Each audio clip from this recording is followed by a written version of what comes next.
السلام علیکم ورحمۃ اللہ وبرکاتہ۔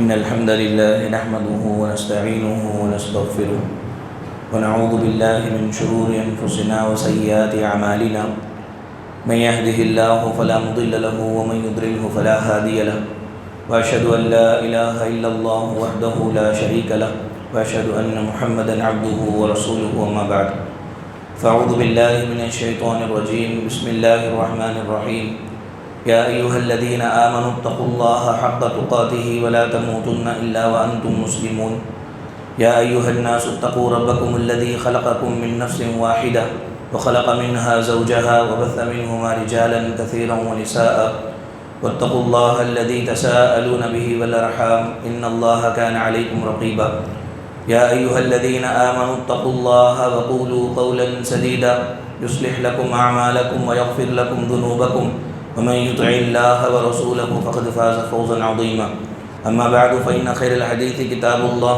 وخير الهدي هدي محمد صلى الله عليه وسلم وشر الأمور محدثاتها وكل محدثة بدعة وكل بدعة ضلالة وكل ضلالة في النار اعوذ بالله السميع العليم من الشيطان الرجيم بسم الله الرحمن الرحيم لن ينال الله لحومها ولا دماؤها ولكن يناله التقوى منكم۔ محترم بھائیوں، پیاری ماں اور بہنوں، ہر قسم کی تعریف و توصیف، بڑائی اور بزرگی اس پروردگار کے لیے ہی لائق و سزاوار ہے جو سارے جہانوں کا اکیلا پالنہار ہے۔ درود و سلام نازل ہو جیو اللہ رب العالمین کے بھیجے ہوئے سارے نبیوں پر، خاص کر ہمارے آخری نبی حضرت محمد مصطفیٰ صلی اللہ علیہ وآلہ وسلم پر، جنہوں نے اس دین اسلام کو دنیا کے کونے کونے تک پھیلانے کے لیے بہت ساری مصیبتوں اور مشقتوں کا سامنا کیا۔ محترم بھائیوں، ہمیں معلوم ہے الحمدللہ بہترین ایام سے ہمارا گزر ہو رہا ہے۔ ان ایام میں سب سے بڑی اور سب سے اعظم عبادت 10 ذی الحجہ کو قربانی کرنا ہے۔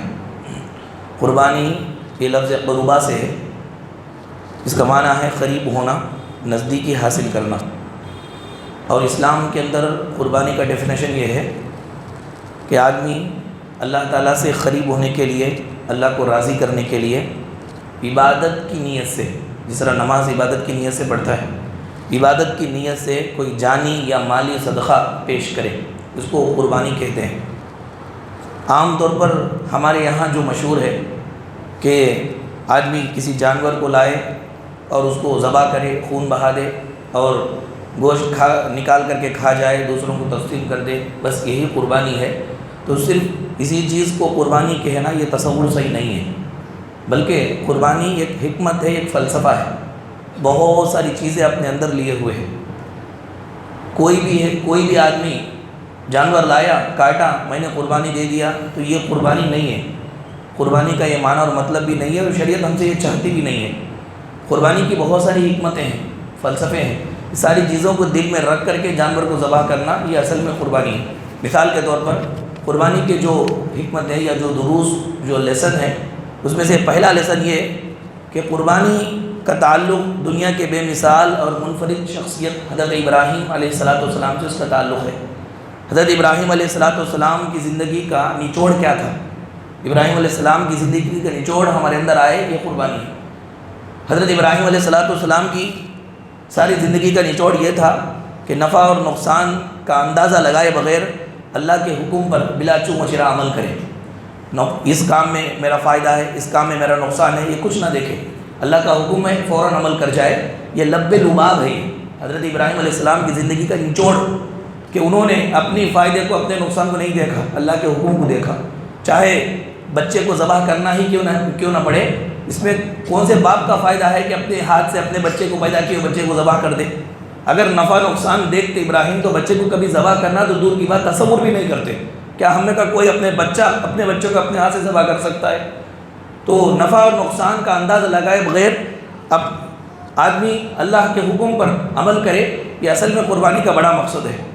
اور حضرت ابراہیم علیہ السلام کی زندگی دیکھیں، پوری زندگی آپ کی اطاعت و فرما برداری میں تھی، رب کو راضی کرنے، رب کو خوش کرنے میں گزری۔ تو ایسے زندگی گزارنا یہ اصل میں قربانی کا فلسفہ ہے۔ اور ابراہیم علیہ السلام کے اندر دنیا سے بے رغبتی تھی، دعوت اللہ کے لیے محنت تھی، اسی طرح سے اللہ پر بھروسہ تھا، نرمی تھی، بردباری تھی، اس طرح گزشتہ جمعہ کے اندر آپ لوگوں نے سماعت فرمایا، یہ ساری چیزیں اپنے اندر پیدا کر لینا یہ اصل میں قربانی ہے۔ تو یہ فلسفہ ہے قربانی کا، بڑی شخصیت سے اللہ نے اس کو جوڑا، وہ شخصیت کے اندر جتنی اچھائیاں تھیں ساری اچھائیوں کو اپنانا ہی قربانی ہے۔ اب اگر کوئی اس طرح کی اچھائیوں کو اپناتا نہیں ہے اور اس پر لایا 50,000 کا ایک جانور ذبح کر دیا اور کہہ دیا کہ میں نے قربانی کی، تو خوش فہمی میں ہے، اصل میں وہ مقصد بھی نہیں ہے شریعت کے اندر، انسان سے وہ مطلوب بھی نہیں ہے میرے بھائیوں۔ اسی طرح قربانی کا ایک مقصد اخلاص ہے، بہت بڑا مقصد ہے اخلاص، یعنی انسان جو بھی عمل کرے وہ رب کو راضی کرنے کے لیے کرے۔ اگر وہ رب کو راضی کرنے کے لیے نہ ہو تو اس کا کوئی بھی عمل کتنا بھی بڑا ہو، کرنے والا کتنا بڑا ہو، اللہ کے یہاں اس کا کوئی رتبہ نہیں، کوئی مقام نہیں۔ اللہ نے فرمایا قُلْ إِنَّ صَلَاتِي وَنُسُكِي وَمَحْيَايَ وَمَمَاتِي لِلَّهِ رَبِّ الْعَالَمِينَ، میرا مرنا، میرا جینا، میری قربانی، میری نماز سب کس کے لیے ہے؟ یہ اللہ کے لیے ہے۔ تو آدمی اپنے اندر اخلاص پیدا کرے، یہ اصل میں قربانی کا سب سے بڑا لیسن ہے، سب سے بڑا فلسفہ ہے اور حکمت ہے۔ حضرت ابو امامہ رضی اللہ تعالیٰ کی روایت میں یہ بات ہے، رسول اللہ صلی اللہ علیہ وسلم نے فرمایا ان اللہ لا يقبل من العمل الا ما كان له خالصا وابتغي به وجهه، پروردگار یاد رکھ لیں آپ کے وہی عمل کو قبول کرے گا جو عمل آپ اللہ کو راضی کرنے کے لیے کریں، کوئی بھی عمل کریں چھوٹا ہو بڑا، بس دل میں یہ ہو کہ میرا پروردگار اس سے راضی ہو جائے، تو وہی عمل اللہ قبول کرے گا۔ اس کے علاوہ آپ دنیا بھر کے لوگوں کو خوش کرنے کے لیے کتنا بھی بڑا کام کریں، اللہ کے نزدیک وہ عمل قبول نہیں، منہ پہ مار دیں گے اللہ تعالیٰ۔ یہ اخلاص قربانی سے ہمیں ملتا ہے میرے بھائیوں۔ اور ایک فلسفہ قربانی کا یہ تقویٰ کی تعلیم دینا ہے، یعنی ہم اللہ تعالیٰ سے ڈر کر کے گناہوں سے دور رہیں، اللہ کی محبت میں نیکیاں کریں، یہ قربانی ہمیں سکھاتی ہے۔ خود اللہ تعالیٰ نے قربانی کے جانور کے بارے میں کہا لَن يَنَالَ اللَّهَ لُحُومُهَا وَلَا دِمَاؤُهَا وَلَكِنْ يَنَالُهُ التَّقْوَىٰ مِنكُمْ، اللہ سے، اللہ تعالیٰ کو تمہارے بڑے بڑے جانور جو تم کاٹتے ہو اس کا گوشت، اس کا خون نہیں جاتا، بس اللہ تعالیٰ کاٹتے سمے تمہارے دل کی نیت جانتا ہے، نیت کو دیکھ لیتا ہے کہ کس نیت سے تم نے کاٹا۔ اللہ تعالیٰ کا تقویٰ، اللہ کے حکم پر عمل کرنے کے شوق سے تم نے کاٹا یا دنیا بھر کے لوگوں کو دکھانے کے لیے تم نے کاٹا۔ تو یہ تقویٰ یہ قربانی کا اہم فلسفہ ہے۔ اور ایک فلسفہ قربانی کا اتباع سنت ہے، رسول اللہ صلی اللہ علیہ وسلم کی اتباع کرنا یہ قربانی کا فلسفہ ہے۔ یعنی اگر ہم ہماری زندگی میں اللہ کے رسول صلی اللہ علیہ وسلم کے طریقے کے مطابق زندگی گزار رہے ہیں تو یہ ہماری قربانی صحیح قربانی ہے، قربانی کا فلسفہ ہم نے پا لیا ہے۔ جانور لائے ذبح کر دیے، رسول اللہ کی زندگی، رسول اللہ کی اطاعت سے ہماری زندگی میں کوئی تعلق نہیں ہے، تو اس کا مطلب یہ کہ ہماری قربانیاں یہ جو نام و نمود کی ہے حقیقت میں اللہ کے ہاں مقبول نہیں ہے۔ میرے بھائیوں آپ دیکھیں حضرت جندب بن سفیان رضی اللہ تعالیٰ کی روایت میں بات ہے، کچھ لوگ تھے نماز عید سے پہلے قربانی کر لیے، عید کی نماز سے پہلے جانور کو کاٹ دیے۔ نبی صلی اللہ علیہ وسلم کو اس کے بارے میں معلوم ہوا کہ قربانی کا جانور لائے تھے، نماز عید پڑھنے سے پہلے ہی انہوں نے کاٹ دیا ہے۔ اللہ کے رسول صلی اللہ علیہ وسلم نے کیا کہا؟ جس نے جانور کو نماز عید کے بعد کاٹا اس کی قربانی صحیح قربانی ہے، اور جس نے جانوروں کو نماز عید سے پہلے کاٹا اس کی قربانی نہیں ہوئی، وہ کھانے کے لیے گوشت کو کاٹا ہے، قربانی نہیں ہوئی۔ معلوم ہوا کہ رسول اللہ حالانکہ جانور کاٹ رہے ہیں، قربانی دے رہے ہیں، اللہ کے رسول کی اطاعت نہ ہونے کی وجہ سے، یعنی رسول کی اطاعت کیا ہے؟ نماز عید کے بعد جانور ذبح کرنا ہے، نماز عید سے پہلے جانور ذبح کیے، رسول اللہ نے فرمایا قربانی نہیں ہوئی۔ یہی زندگی کے اندر ساری زندگی کے معاملات ہیں، اللہ کے رسول کی طریقے کے مطابق اگر ہماری زندگی گزری تو وہ عبادت ہے، اگر رسول کے طریقے کے مطابق نہیں گزری تو وہ عبادت نہیں ہے۔ قربانی کا فلسفہ اتباع سنت ہے، ہماری زندگی میں سارے عبادات، سارے معاملات، سارے رہن سہن کے طریقے نبی صلی اللہ علیہ وسلم کے طریقے کے مطابق اگر ہے تو وہ ہماری اللہ کے ہاں مقبول ہے ہماری زندگی، ورنہ اللہ تبارک و تعالیٰ ہمارے منہ پہ اس کو مار دیں گے میرے بھائیوں۔ اور قربانی کا ایک فلسفہ کیا ہے؟ دل میں ہمیشہ ہر معاملے میں انسان شکر گزاری لیے ہوئے رہے، ہمیشہ اللہ کے معاملے میں شکر گزار بن کر کے رہے، کبھی شکوہ شکایت زبان پر نہ لائے۔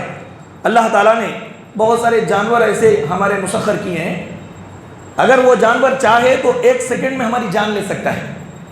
غصے والا اونٹ اس کے سامنے آپ جاؤ، پکڑ کر کے آپ کی کھوپڑی کھینچ دے گا، 1 سیکنڈ میں آپ کو موت کے گھاٹ اتار دے گا۔ لیکن ایسے بڑے بڑے جانوروں کو اللہ نے ہمارے تابع کیا۔ تابع کیوں کیا؟ فرمایا قرآن کریم میں کذالک سخرھا لکم سخرناها لكم لعلكم تشكرون، بڑے بڑے جانوروں کو ہم نے تمہارے بس میں اس لیے کیا تاکہ تم شکر گزاری کرو۔ تو قربانی کا ایک فلسفہ شکر گزاری ہے۔ اللہ کی جانب سے جو بھی نعمت انسان کو ملتی ہے ان نعمتوں کو لے کر انسان ہمیشہ شکر گزار رہے۔ اگر شکر گزاری ہمارے زندگی میں نہیں ہے، آپ گائے ذبح کرو، اونٹ ذبح کرو، بڑے سے بڑا بچڑا ذبح کرو، بکرا ذبح کرو کروڑوں روپیوں کا، لیکن شکر گزاری ہمارے دل کے اندر، دل کو شکر گزاری ہمیں نہیں سکھائی، تو یہ قربانی کا کوئی مطلب نہیں ہے۔ یہ چاہتا ہی بھی نہیں اللہ تعالیٰ کہ اتنے اتنے روپے سے ہم قربانی کریں، دل کے اندر ناشکری ہو۔ پروردگار ہم کو شکر گزار دیکھنا چاہتا ہے، جیسے بھی ہو، جس حالت میں بھی ہو۔ اللہ تعالیٰ نے رکھا ہے تو اللہ تعالیٰ کے رکھے ہوئے پر شکوہ کس بات کا؟ اس کو معلوم ہے کہ کس کو کیسا رکھنا ہے۔ تو شکر گزاری یہ قربانی کا فلسفہ ہے۔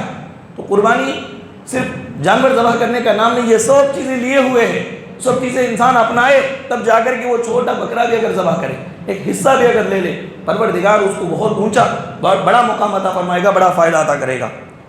اور ایک مقصد قربانی کا غریبوں، مسکینوں، عام مسلمانوں کی خدمت کرنا بھی ہے۔ غریبوں اور اسی طرح سے یتیموں اور مسکینوں کی خدمت کرنا کیسے؟ نبی صلی اللہ علیہ وسلم نے فرمایا قربانی کا جو گوشت ہے وہ گوشت تم کھاؤ اور غریبوں کو، مسکینوں کو، لاچار لوگوں کو کھلاؤ۔ تو یہ صرف قربانی کے جانور کا گوشت کھلانا ہی اس میں مقصود نہیں ہے، بلکہ عام دنوں کے اندر بھی تم ان کا خیال کرو۔ اگر ہمارے دلوں میں غریب کے تعلق سے ہمدردی ہے، یتیم کے تعلق سے لاچاری ہے اور غم گساری ہے، کسی یتیم کو، بیواؤں کو ہم دیکھتے ہیں تو دل نرم ہوتا ہے، اور ان کے تعلق سے ہمارے تئیں مدد کرنے کا جذبہ ابھرتا ہے کہ کوئی نہ کسی نہ طرح سے اس کی ہم کو مدد کرنی چاہیے۔ اگر یہ دل نرم ہے، زندہ ہے، تو سمجھ لیجئے کہ اللہ تعالیٰ کو یہی مقصود ہے قربانی سے۔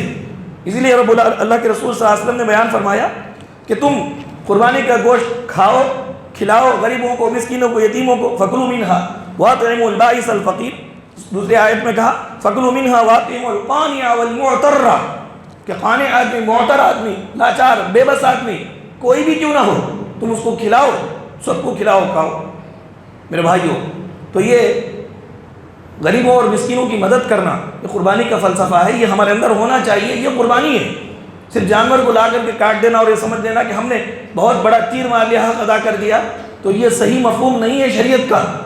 اس کے بعد یہ قربانی کا ایک فلسفہ یہ کہ آدمی اپنے پاس جو موجود مال ہے ان مالوں میں سے سب سے عمدہ مال اللہ کی راہ میں خرچ کرے، یہ بھی قربانی کا فلسفہ ہے۔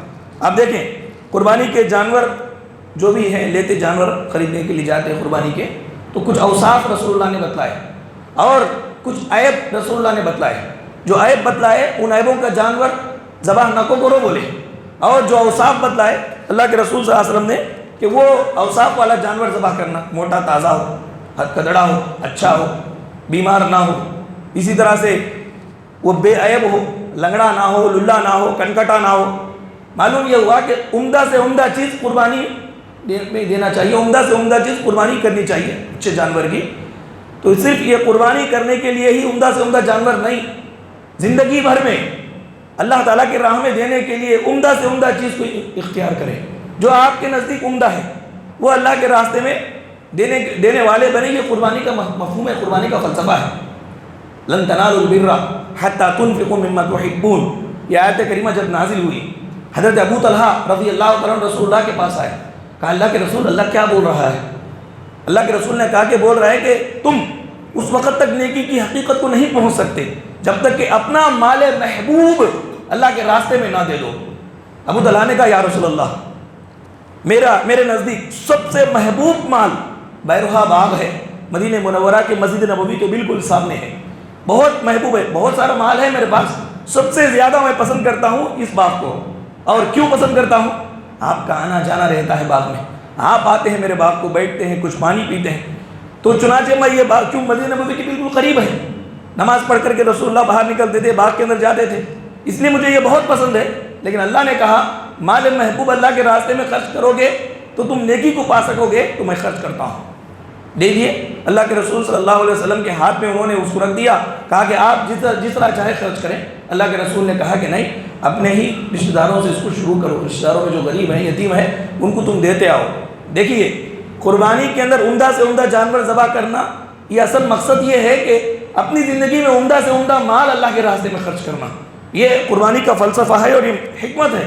اس طرح اگر ہم اپنے دل سے پوچھ لیں جو چیز ہم کو پسند ہے اس میں سے کچھ اللہ کے راستے میں ہم دے سکتے ہیں یا نہیں، اگر ہم دے سکتے ہیں تو پھر یہ قربانی جو ہم کر رہے ہیں انشاءاللہ مقبول ہے۔ اگر ہم دے نہیں سکتے، ذرا بھی ہم برداشت نہیں کر سکتے اس کو، تو پھر یہ قربانی، یہ جو جانور ذبح کر کے ہم جو دے دیتے ہیں، شریعت میں اللہ سے یہ مقصود ہی نہیں ہے۔ یہ ساری چیزیں لے کر کے انسان جو ذبح کرتا ہے یہ اللہ تعالیٰ کو پسند ہے، یہ بات قربانی کے فلسفے کے اندر شامل ہے۔ اسی طرح میرے بھائیوں، قربانی کا ایک فلسفہ یہ بھی ہے کہ انسان تمام عیبوں سے پاک رہے۔ عیبوں سے پاک کون سے عیب؟ جیسے غیبت ہے، جھوٹ ہے، بہتان ہے، الزام تراشی ہے، حسد ہے، کینہ ہے، بغض و عداوت ہے، ڈاکہ زنی ہے، حق تلفی ہے، فساد ہے، قتل و غارت گری ہے، حرام خوری ہے، چغل خوری ہے، ان سب سے اپنے آپ کو پاک رکھے۔ یہ اصل میں قربانی کا فلسفہ ہے۔ کیا بھائی، ایک جانور ہے جس کو آپ قربانی کرنا چاہ رہے ہیں، کان پکڑ کر کے ادھر ادھر پلٹا کے دیکھتے ہیں، موٹا تازہ ہے نہیں دیکھتے ہیں، ران دبا کے دیکھتے ہیں، اور یہ کہتے ہیں کہ اچھا رسول اللہ صلی اللہ علیہ وسلم نے اچھے سے اچھا جانور جو ہے قربانی کرنے کا حکم دیا، تو کیا جانور اچھے سے اچھا ہو، قربانی کرنے والا یہ سارے عیبوں والا ہو، کہ اس کے اندر حسد بھی ہو، کینہ بھی ہو، چغل خوری بھی ہو، دھوکہ بھی ہو، ڈاکہ زنی بھی ہو، لوٹ مار بھی ہو، جھوٹا بھی ہو، غدار بھی ہو، سب ہو، جانور اچھا ہو، قربانی ہو جائے گی؟ اصل میں قربانی کا فلسفہ یہ ہے کہ جس طرح اچھا جانور ہم تلاش کرتے ہیں اس طرح اچھے عادات ہمارے اندر رہیں، ہم اپنے آپ کو اچھا بنا کر کے رکھیں۔ صرف اچھے جانوروں کو ذبح کرنا ہی قربانی کا مقصد نہیں ہے، بلکہ قربانی کرنے والا بھی اچھے صفات والا ہو، نیکی والا ہو، حسن اخلاق والا ہو، اللہ کی عبادت اس کے دل میں شوق سے کرنے کا جذبہ دل کے اندر ہو، یہ ساری چیزیں دل میں رکھ کر کے وہ قربانی کرتا ہے تو وہ قربانی اس کی جائز ہے، اللہ تبارک و تعالیٰ کے نزدیک مقبول ہے، اور اللہ تعالیٰ ایسی ہی قربانی چاہتا ہے۔ اور آخری بات، قربانی کا ایک فلسفہ اور حکمت یہ بھی ہے کہ جس طرح ہم قربانی کرتے وقت جانور کے گلے پر چھری چلاتے ہیں، ایسے ہی ہم خواہشات نفس پر بھی چھری چلائیں۔ یہ اصل میں قربانی کا درس ہے۔ قربانی کا بڑا فلسفہ یہ کہ اللہ کے حکم کے سامنے سر جھکائے، یہی تو قربانی ہے۔ قربانی کس کو کہتے ہیں؟ قربانی یہی بیٹا باپ دونوں، بیٹا کٹنے کے لیے تیار، باپ کاٹنے کے لیے تیار، دونوں نکل کر کے چلے۔ صرف باتوں میں قربانی ہو گئی تھی، عمل بھی نہیں ہوا۔ اللہ تبارک و تعالیٰ نے بات کے ذریعے قرآن پاک میں آیت نازل فرمائی، یا ابراہیم قد صدقت الرؤیا انا کذالک نجزی المحسنین۔ ابراہیم، آپ نے اپنا خواب سچا کر دکھایا۔ خواب کیا تھا؟ خواب یہ تھا کہ بچے کو ذبح کر دو، تو سچا کب ہوگا؟ جب ذبح کر دیں گے تو، لیکن ذبح نہیں کیے۔ پھر اللہ کہتا ہے خواب کو سچا کر دکھایا، کیسے؟ باتوں کے ذریعے قربانی ہو گئی، نیت دل کی خالص تھی، بچے کو اب کاٹنا ہی کاٹنا ہے، کیونکہ یہ اللہ کا حکم ہے۔ اللہ کے حکم کے سامنے سر جھکائے، اپنی خواہشات کا گلا دبا دیے۔ دیکھو، شریعت بہت ساری جگہ پر ہوتا ہے، ایک تو ہماری نفسانی خواہشات ہیں یہاں پہ، اور نفسانی خواہشات کے مقابلے میں اللہ کا حکم آتا ہے۔ آپ غور کر رہے ہیں، ہر آدمی کے زندگی میں یہ چیز آتی ہے۔ ایک تو ہمارے نفسانی خواہش بولتی ہے یہ کام کرو، یہ کام کرو، یہ کام کرو، اور اللہ کا حکم یہ کہتا ہے کہ یہ نہ کرو، یہ نہ کرو، یہ نہ کرو۔ اب یہاں پر آپ کی قربانی اللہ تبارک و تعالیٰ دیکھتا ہے کہ میرے حکم کے سامنے یہ اپنے سر کو جھکاتا ہے یا میرے حکم کو جھکا کر کے اپنے خواہش کو اونچا کرتا ہے۔ ابراہیم علیہ السلام کے سامنے دو معاملے تھے، ایک تو 90 سال کی عمر میں بیٹا ملا تھا، وہ بیٹے کی محبت کیسی رہتی؟ شادی ہوا کہ 5 سال ہوتا ہے، بچے نہیں ہوتے، ادھر ادھر آنکھیں پھراتے رہتے لوگ کہ بچے نہیں ہوئے۔ وہ نبی 90 سال تک رہے، 90 سال کی عمر میں اللہ نے ان کو بچہ دیا، کتنا کچھ ان کو تکلیف ہوئی ہوگی، اور جب 90 سال کی عمر میں بچہ ملا تو ملنے کے بعد اب کتنی محبت بچے کے دل میں رہے گی۔ لیکن ایسے محبت بھرے دل میں پروردگار نے یہ آرڈر ڈالا کہ بچے کو ذبح کرو۔ اب اللہ کا حکم ہے ذبح کرنے کا، اور دل کے اندر اللہ خواہش یہ ہے کہ بچے کو خوب پیار کیا جائے، بڑا کیا جائے، جو وہ چاہتا ہے وہ دیا جائے۔ ایسے موقع پر ابراہیم علیہ السلام نے اپنی انا کو مار کر اللہ کے حکم کو اونچا کیا، دنیا کے امام بنے۔ یہ فلسفہ ہے قربانی کا۔ زندگی میں خواہشات ہیں ایک کام کے، اور اللہ کا حکم اس کے اپوزٹ ہے۔ اللہ کے حکم کو اونچا کرو گے تو اللہ تعالیٰ آپ کو اونچا کرے گا، اور یہی قربانی کا اصل فلسفہ ہے کہ اپنی خواہشات کو، اپنی انا کو قربانی کا جانور ذبح کرتے ہو دل کے اندر یہ سارے خیالات کو ہم ذبح کر دیں کہ ایسی خواہشات کو قربان کر دیں گے جن خواہشات کی وجہ سے دین پر چلنا رکاوٹ ہو رہا ہے، خنا پرستی ہے، ایگو پرابلم سے آدمی دین پر نہیں چلتا، حق بات کا بھی انکار کر دیتا ہے، ایگو میں آ کر کے۔ تو رسم و رواج ہے ماں باپ کے، اسی طرح سے شرک و بدعات ہے، ان چیزوں میں پڑھ کر کے انسان قرآن حدیث پر عمل نہیں کر پاتا۔ تو یہ ساری چیزوں کو دبائیں گے، خواہشات کو قربان کریں گے تو اصل ہماری قربانی ہے میرے بھائیوں۔ اسی طرح قربانی کرتے وقت ہم ذہن کے اندر یہ بات رکھیں کہ پروردگارا یہ جانور کی ذبح، جانور کو تو نے قربانی کرنے کا حکم دیا تو ہم جانور کو قربانی کر رہے ہیں، لیکن اگر آپ یہ کہتے کہ بچوں کو، ہمارے بچوں کو قربان کر دیں تو ہم وہ بھی کر دیتے، کیونکہ آپ کا حکم ہمارے دل کے اندر اونچا ہے۔ یہ اصل میں قربانی کا فلسفہ ہے میرے بھائیوں۔ قربانی کرنے کے لیے جو جانور ہم لیتے ہیں، ان جانوروں کے بارے میں قرآن کہتا ہے کہ قربانی بہیمۃ الانعام میں ہی جائز ہے، بہیمۃ الانعام کے علاوہ میں جائز نہیں ہے۔ بہیمۃ الانعام کس کو کہتے ہیں؟ 8 قسم کے جانور۔ کیسے؟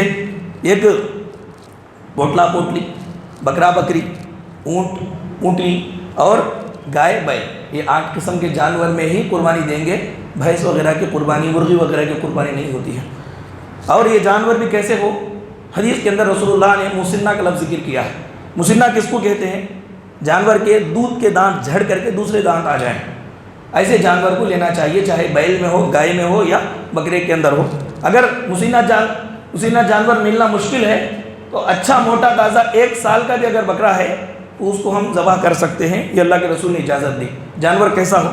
صحیح سالم ہو، تندرست ہو، موٹا تازہ ہو، عیبوں سے پاک ہو۔ عیب کون سے؟ اندھا نہ ہو، بیمار نہ ہو، کمزور نہ ہو، لنگڑا نہ ہو، ٹوٹے سینگ والا نہ ہو۔ چھوٹی موٹی اگر سینگ ٹوٹی ہوئی ہے، یا آج کل فائنانس وغیرہ کی نیت سے کانوں کے اوپر جو ہے نشان کر دیتے ہیں، تو یہ چھوٹے موٹے عیب سے کچھ نہیں فرق پڑتا، آپ لے سکتے ہیں اس کو۔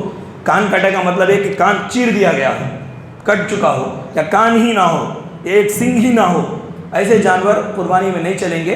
اوپر سینگ کی تھوڑی تھوڑی ٹوٹی ہوئی ہے، لڑ لے کر توڑیاتے رہتے، تو ایسے موقع پر وہ جانور چھوٹے چھوٹے پرابلم رہے تو لے سکتے ہیں۔ بالکل واضح جس کا لنگڑا پن، واضح سینگ ٹوٹی ہوئی، واضح جس کا کن کٹا ہوا، یہ اگر ہو تو اس کو نہیں لینا چاہیے، رسول اللہ صلی اللہ علیہ وسلم نے منع فرمایا ہے۔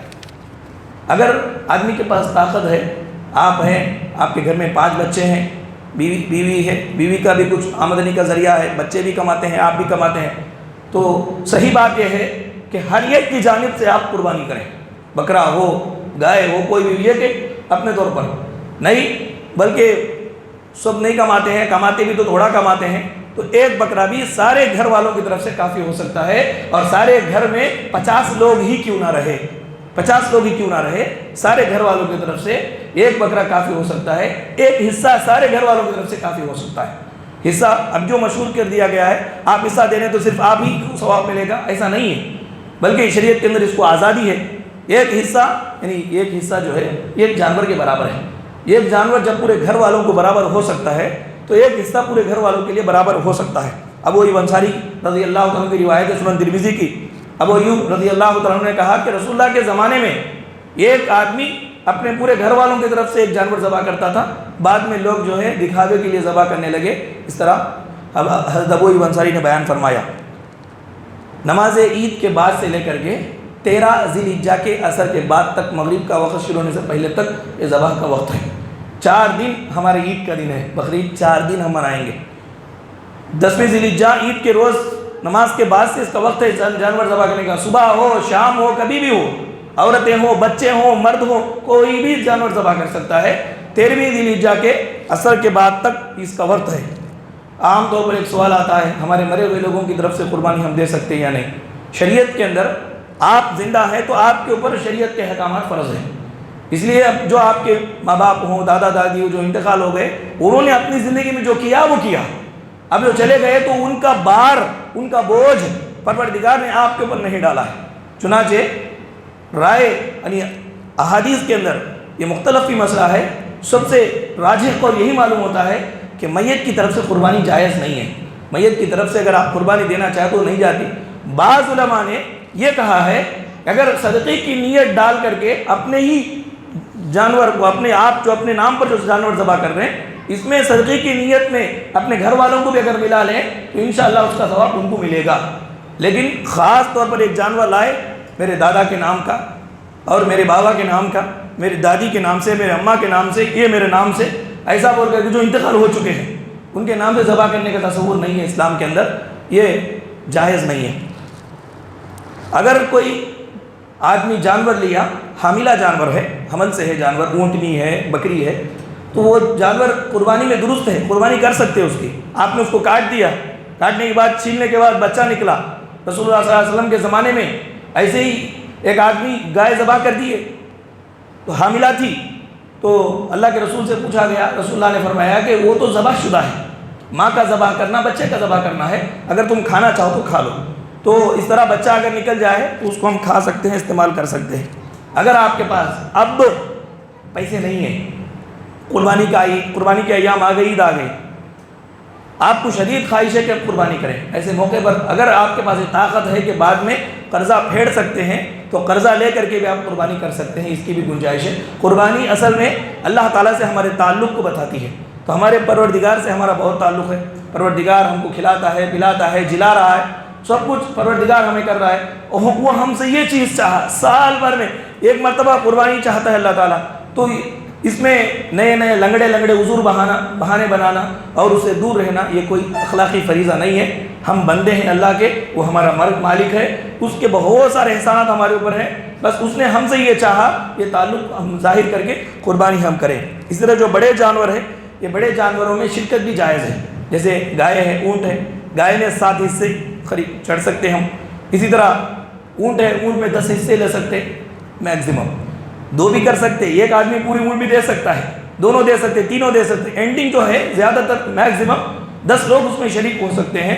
یہ اللہ کے رسول صلی اللہ علیہ وسلم کے زمانے میں صحابہ کرام اونٹ کی قربانی کیے، ایک اونٹ میں 10 صحابہ شریک ہوئے، ایک ایک حصہ لے کر کے انہوں نے قربانی کی رسم کو ادا کیا، اللہ سے تعلق کو بتلایا۔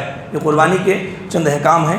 اللہ سے دعا ہے کہ رب العالمین ہم تمام لوگوں کو جو ایام قربانی آ رہے ہیں ان میں یہ قربانی کے فلسفے کو سمجھ کر کے اللہ تعالیٰ کے راستے میں قربانی کرنے کی ہمیں توفیق عطا فرمائے۔ اللہ جب تک دنیا فانی میں ہمیں زندہ رکھے، ایمان اور اسلام کی حالت میں زندہ رکھے، خاتمہ ہو تو بالخیر ہو، آمین۔ وآخر دعوانا ان الحمدللہ رب العالمین۔ ان الحمد للہ نحمده ونستعینه ونستغفره ونعوذ باللہ من شرور انفسنا وسیئات اعمالنا من يهده الله فلا مضل له ومن يضلله فلا هادي له واشهد ان لا اله الا الله وحده لا شريك له واشهد ان محمدا عبده ورسوله اما بعد فان خير الحديث كتاب الله وخير الهدي هدي محمد صلى الله عليه وسلم وشر الامور محدثاتها وكل محدثة بدعة وكل بدعة ضلالة وكل ضلالة في النار۔ اعوذ باللہ السمیع العلیم من الشیطان الرجیم، بسم اللہ الرحمن الرحیم۔ ان اللہ یأمرکم بالعدل والإحسان وإیتاء ذی القربى وینہی عن الفحشاء والمنکر والبغی یعظکم لعلکم تذکرون۔ اذکروا اللہ یذکرکم وادعوہ یستجب لکم ولذکر اللہ تعالی اعلی واولی واتم واہم واجل واکبر۔